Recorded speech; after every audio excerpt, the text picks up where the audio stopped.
প্রেমের হাতে ধরা দেব, তাই রয়েছি বসে। অনেক দেরি হয়ে গেল, দোষী অনেক দোষে। বিধি বিধান বাঁধন ডুরে, ধরতে আসি যাই যে সুরে। তার লাগি যা শাস্তি নেবার, নেব মনের তোষে। প্রেমের হাতে ধরা দেব, তাই রয়েছে বসে। লোকে আমায় নিন্দা করে, নিন্দা সে নয় মিছে। সকল নিন্দা মাথায় ধরে রব সবার নিচে। শেষ হয়ে যে গেল বেলা, ভাঙল বেচা কেনার মেলা। ডাকতে যারা এসেছিল, ফিরল তারা রোষে। প্রেমের হাতে ধরা দেব, তাই রয়েছে বসে। আপনাদের কাছে ধরা দেব বলেই গতকাল যে বেলা শেষ হয়ে রাত ফুরিয়ে আজ সকাল হলো, সেই প্রভাতেই আপনাদের সঙ্গে আবার দেখা। হ্যাঁ, খাপছাড়া নিবেদিত প্রভাত উৎসব। সুর বাজছে, যে সুর এসরাজের সুর, সেই সুরে সুরেই গানে গানেই আজকে সকালটা শুরু করলাম যাঁর সঙ্গে। তিনি আজকে আমাদের প্রভাত উৎসবের বিশেষ অতিথি। আমাদের সঙ্গে রয়েছেন সঙ্গীত শিল্পী ডক্টর মৈত্রেয়ী বণিক চক্রবর্তী। মৈত্রীকে স্বাগত জানাই, নমস্কার এবং সুপ্রভাত। সুপ্রভাত সকলকে, সুপ্রভাত যারা রয়েছেন সঙ্গে সকলকে। হ্যাঁ, তোমাকেও অবশ্যই, দর্শকদেরও সুপ্রভাত। আর এই যে বললাম এসরাজের সুর, এসরাজের সঙ্গে আনন্দবাদ্য, পারকাশন, এই যে ভরাট একটি সুরের সমাগমে আজকে প্রভাত উৎসবের শুরুটা হলো, তাদের সঙ্গে তো পরিচয় করাতেই হয়। হ্যাঁ, প্রথম দিকে বলেছি যে সৌভাগ্যক্রমেই কিন্তু তাঁদেরকে আমরা পেয়েছি। সেই সৌভাগ্য যে বিরাজমান, এতেই আমরা বড্ড খুশি। আমাদের সঙ্গে আনন্দবাদ্যে রয়েছেন শ্রী গৌতম রায়, গৌতম দা। এসরাজে রয়েছেন অবশ্যই সুতনু সরকার, এবং পারকাশনে রয়েছেন অমল সরকার। সকলকে নিয়ে শুরু করলাম আজকের প্রভাত উৎসবের অন্যতম একটি পর্ব। তুমি গীতাঞ্জলি থেকে একটি গান গাইলে, তাই জন্য আমার মনে হলো গীতাঞ্জলি থেকেই একটা কবিতা দিয়ে আজকে সকালটা শুরু হোক। এত ভালো লাগছিল গানের পরে তুমি যখন পাঠ করছিলে গীতাঞ্জলির কবিতাটি, মনটা একদম অন্যরকম হয়ে গেল। তোমার গানটা শুরু হওয়ার সময় মনে হচ্ছিল রবীন্দ্রনাথ কি অপূর্বভাবে অসীমের কথা বলেছেন। অবশ্যই ঠিক তেমনভাবেই রূপের মাঝে রূপাতীতের কথা বলেছেন। যে আমরা সেই অরূপ রতনকে খোঁজবার আশায় তো নিজেদের ভিতর মহলকে দেখতে চাই, কিন্তু মাঝে মাঝে সেই ভিতর মহলকে দেখতে পাই না। বাইরেটা নিয়েই আমাদের যত মেতে থাকা। একদম একদম, মানে আমরা এই যে পথ দিয়ে জীবনটা চলছে, আমাদের জীবনটাও তো কিছু একটা খুঁজছে, সেই অন্বেষণে রয়েছে সব সময়। তাই আমরাও এখন অন্বেষণে বেরোই। তো যে গানটি আমি ভাবছি, রূপসাগরে ডুব দিয়েছি।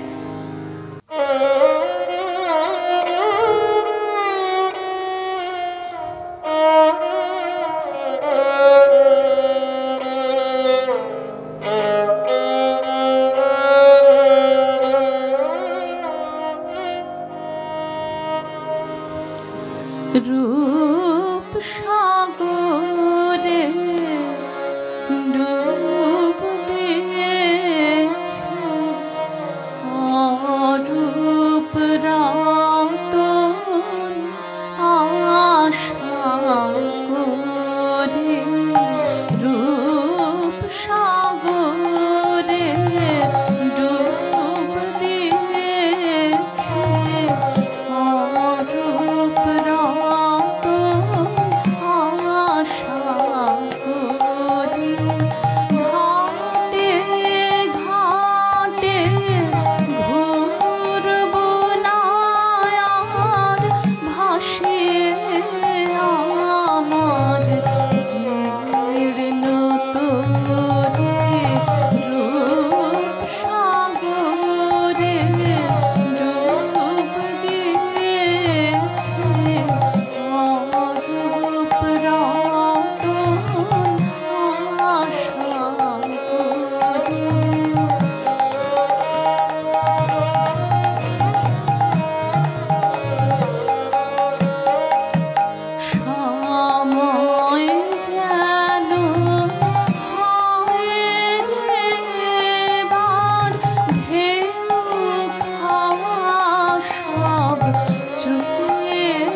সাধু সাধু, অপূর্ব লাগছে, মানে অপূর্ব শুনছি। অপূর্ব কথাটার সাথে সাথে এবং তোমার গানের রেশ ধরে এই একটু আগে বলছিলাম না রূপের মাঝে রূপাতীত, যে কথাটা আমার মনে হচ্ছে সেটা হচ্ছে রবীন্দ্রনাথ ঠাকুরের সৌন্দর্য দর্শন, যেটাকে আমরা ইংরেজিতে এস্থেটিক্স বলি, নান্দনিকতা। হ্যাঁ, যখন এস্থেটিক্স পড়েছিলাম তখন তার নিচে খুব সুন্দর করে লেখা ছিল সৌন্দর্য দর্শন। এই সৌন্দর্য দর্শনের শব্দটার মধ্যেই যেন অপূর্ব একটা ব্যাখ্যা রয়েছে। যেমন আমার গীতাঞ্জলিতেই একটি কবিতা আছে, সেটা উপমা দেওয়ার প্রসঙ্গে মনে পড়ছে।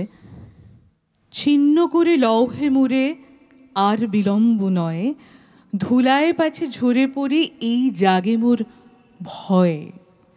ধুলায় ঝরে পড়ার ভয়ে বলছেন ছিন্ন করে লৌহে মোরে। এই ছিন্নতার মধ্যেও যেন কোথাও গিয়ে সুধাকে পাওয়ার একটা আকাঙ্ক্ষা আছে। মানে আমি যদি খুব সহজ করে বলি, যে আমরা বলি না যে মিছে কথায় থাকবো না বা অন্ধকারে থাকবো না, তাই দূরে সরে যাওয়াই আগের থেকে ভালো, মানে অন্ধকার থেকে আলোতে সরে যাওয়া ভালো, সেটা কিন্তু সুন্দরের জন্যে যাত্রা। একদম ওই ভেতর থেকে অরূপ রতনকে দেখতে পাওয়া, অন্বেষণ করা, একদমই তাই। এরপর কি শুনবো বলো? এরপরে বিশ্ব সাথে যোগে যেথায় বিহারও, সেইখানে যোগ তোমার সাথে আমারও। সেই যোগ যোগসূত্র শুনবো।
আমি ভিক্ষা করে ফিরতেছিলাম গ্রামের পথে পথে।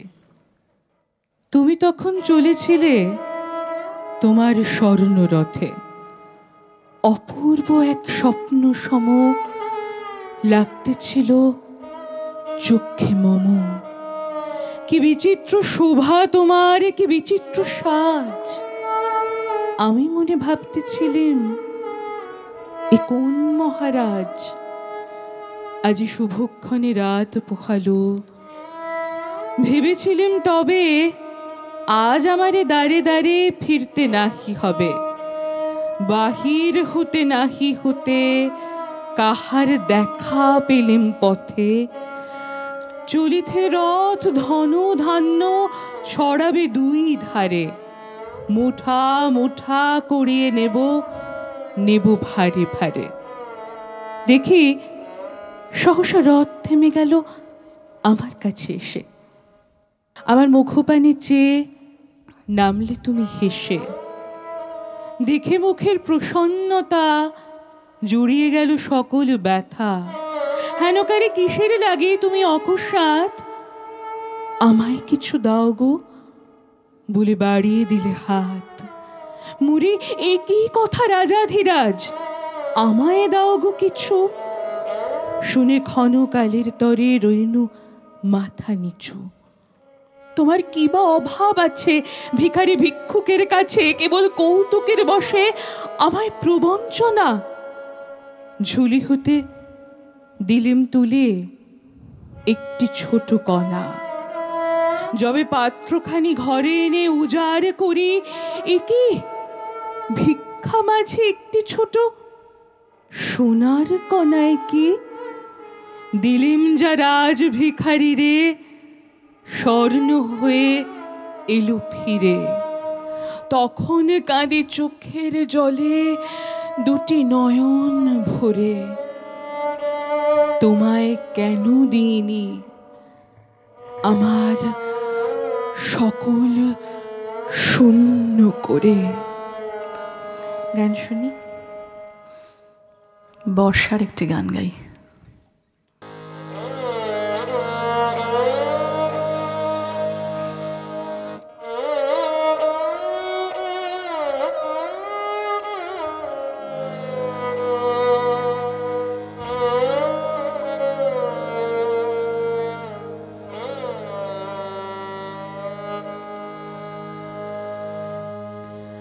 আজি শ্রাবণ ঘন গহন মোহে, গোপন তব চরণ ফেলে নিশার মতো নীরব হে। সবার দেখে এড়াইলে শ্রাবণ ঘন গহন মোহে, গোপন তব চরণ ফেলে নিশার মতো নীরব হে। সবার দেখে এড়াইলে শ্রাবণ ঘন গহন মোহে।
অপূর্ব গাইলে সাধু সাধু।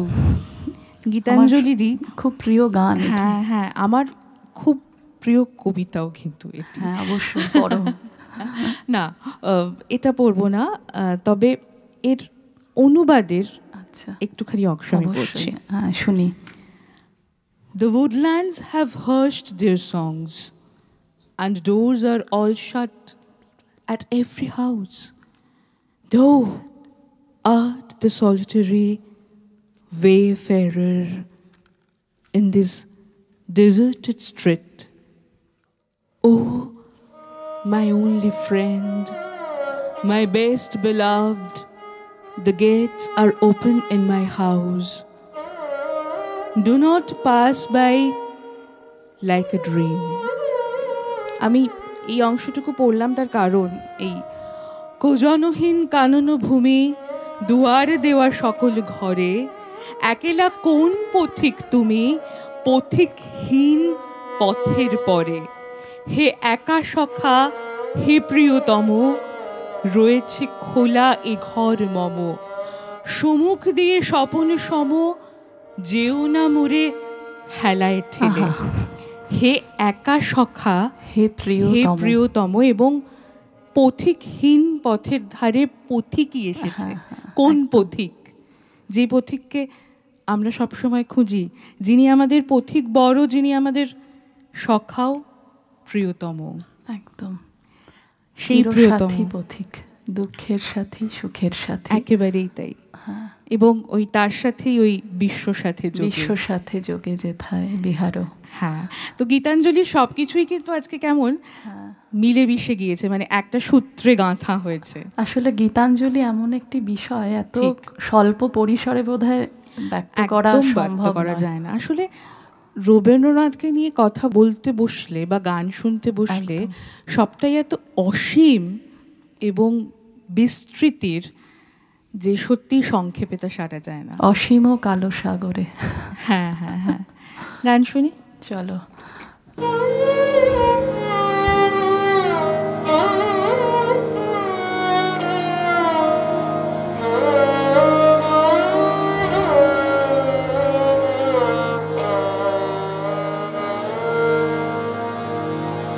তাই তোমার আনন্দ আমার পর তুমি তাই এসেছো নিচে।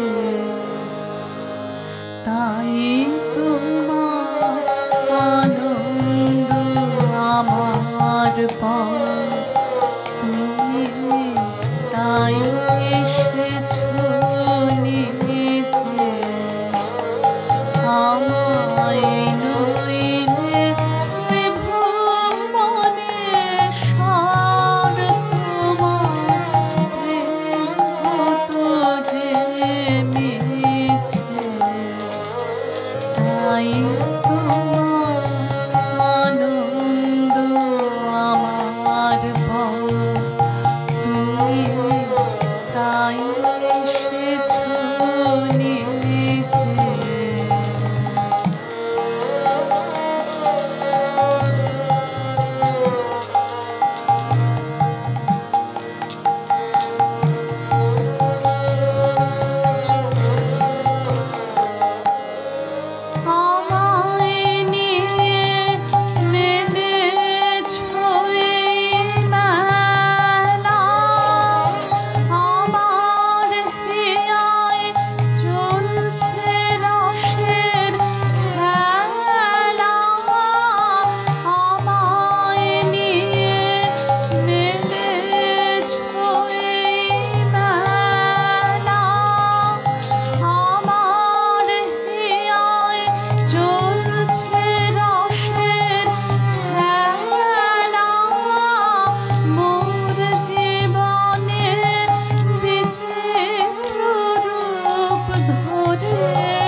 আমার হৃদয় লাগে ফিরছো কত মনোহরণ বেশে প্রভু নিত্য আছো জাগে তাই তো তুমি রাজার রাজা হয়ে তবু আমার হৃদয় লাগে ফিরছো কত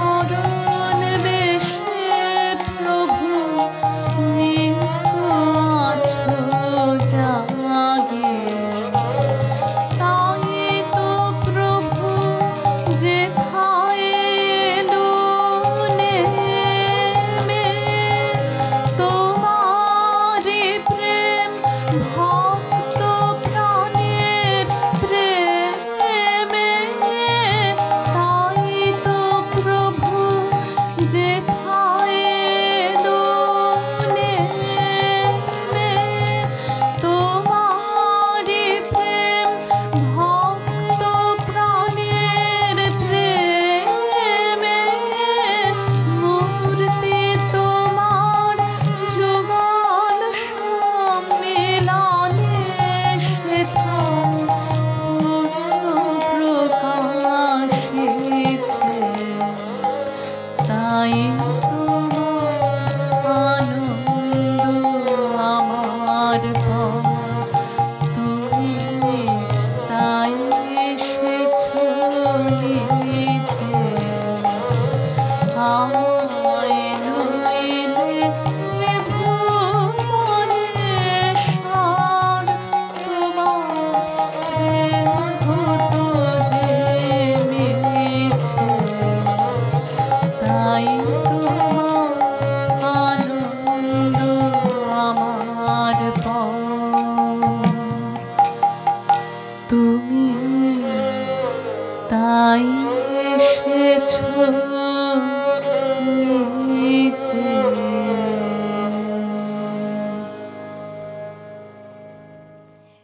এই গানটা শোনার পর আমার দুটো লাইনই বলতে ইচ্ছে করছে, গীতাঞ্জলি থেকেই কিন্তু। যে আনন্দে বচন নাহি ফুরে সেই আনন্দ মেলে তাহার সুরে। আমরা আজ আনন্দকে পেলাম সুরে সুরে, গীতাঞ্জলির সুরে সুরে, এবং অদ্ভুতভাবেই সকালটা পুরোপুরি আমরা সঙ্গীতের অঞ্জলি দিলাম গীতাঞ্জলির মাধ্যমেই, তাকে অর্পণ করলাম। আপনাদেরও নিশ্চয়ই প্রভাত উৎসব ভালো লেগেছে, এবং আজকের পর্ব ভালো লাগলে আপনারা আপনাদের প্রতিক্রিয়া জানাবেন। শেষটাও কিন্তু করব গানে গানেই অবশ্যই, এবং তার আগে যাদেরকে ধন্যবাদ দিতেই হয়, যারা আমাদের সঙ্গে আজকে সুরের অনুরণনে ছিলেন, মানে কণ্ঠসঙ্গীত ছাড়াও যন্ত্রসঙ্গীতে যারা ছিলেন। গৌতম দাকে ধন্যবাদ, সুতনু দাকে ধন্যবাদ, এবং অবশ্যই অমল দাকে ধন্যবাদ। আর ধন্যবাদ জানাবো আপনাদেরকে, যাদের ছাড়া আমাদের এই আনন্দের সুর কিন্তু মিলত না। আপনাদের কাছে গিয়েই আমাদের সেই সুরে মিলে যায়। তাহলে আজকের পর্ব গানে গানে শেষ করি। একদম শেষ করার আগে আমি একটা কথা বলতে চাই। আজকে এই তোমাদের এই অনুষ্ঠানে আসতে পেরে এত ভালো লাগছে, গান গেয়ে এত আনন্দ পেয়েছি। আমাদেরও খুব এত সুন্দর পরিবেশ, এত সুন্দর সব কিছু, যে আমি ভাষায় প্রকাশ করতে পারছি না। ভীষণ খুশি হয়েছি, আনন্দ করে গান গেয়েছি। তোমাদের এই যাত্রাপথের আনন্দ গান চলতে থাকুক, তরি বেয়ে নিয়ে চলো। সকলকে শুভেচ্ছা আর একবার। একদম, তোমাকেও আগামী দিনের জন্য অনেক অনেক শুভেচ্ছা। খুব ভালো থাকো, আর এভাবেই তোমার যাত্রাপথও আনন্দ গানে ভরে উঠুক।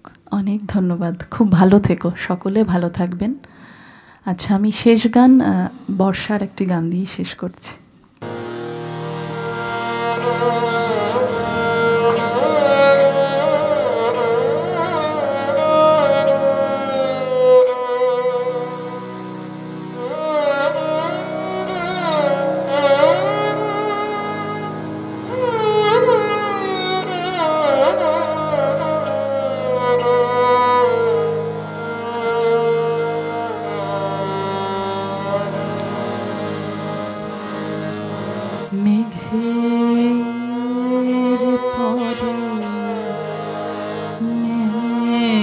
জমেছে আধার করে আসে আমায় কেন বসে রাখো একা দ্বারের পাশে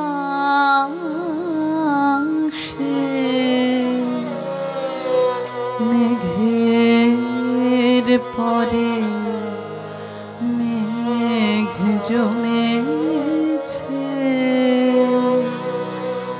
আধার করে আসে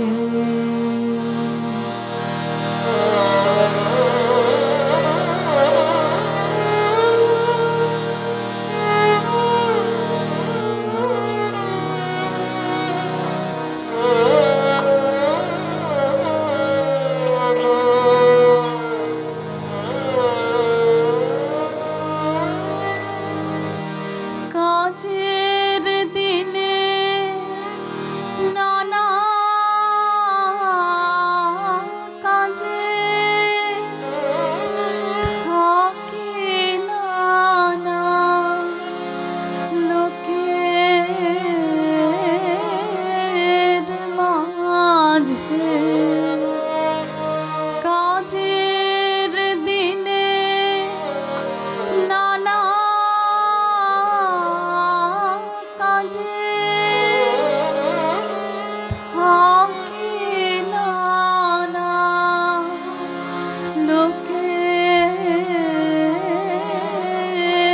মাঝে আজ আমি যে বসে আছি তোমারে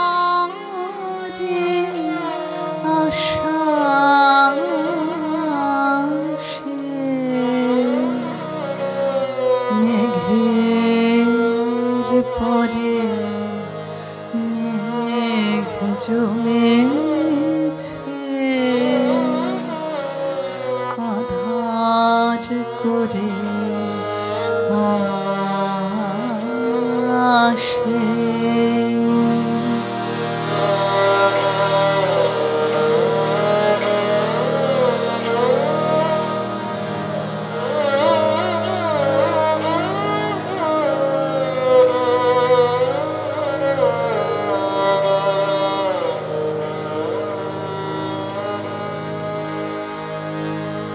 তুমি যদি না দেখা দাও করো আমায় হেলা কেমন করে কাটে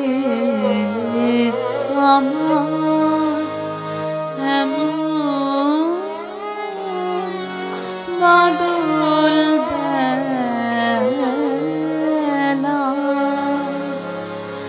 তুমি যদি না দেখা দাও করো আমায় হেলা কেমন করে কাটে আমার এমন বাদল বেলা দূরের পানে মেলে আঁখি কেবল আমি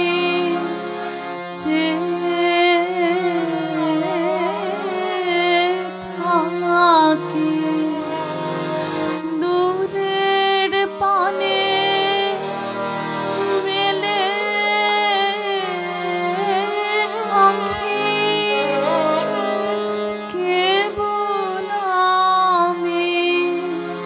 যে থাকে পরাণ আমার কেঁদে বেড়ায় দুরন্ত বাতাসে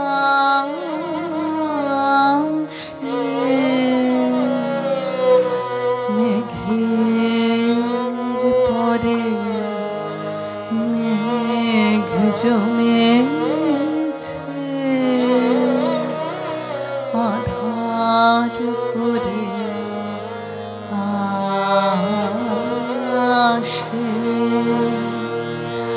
আমায় কেন বসিয়ে রাখো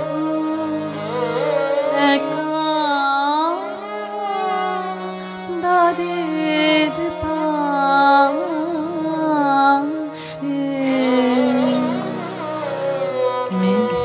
মেঘের পরে মেঘ জমেছে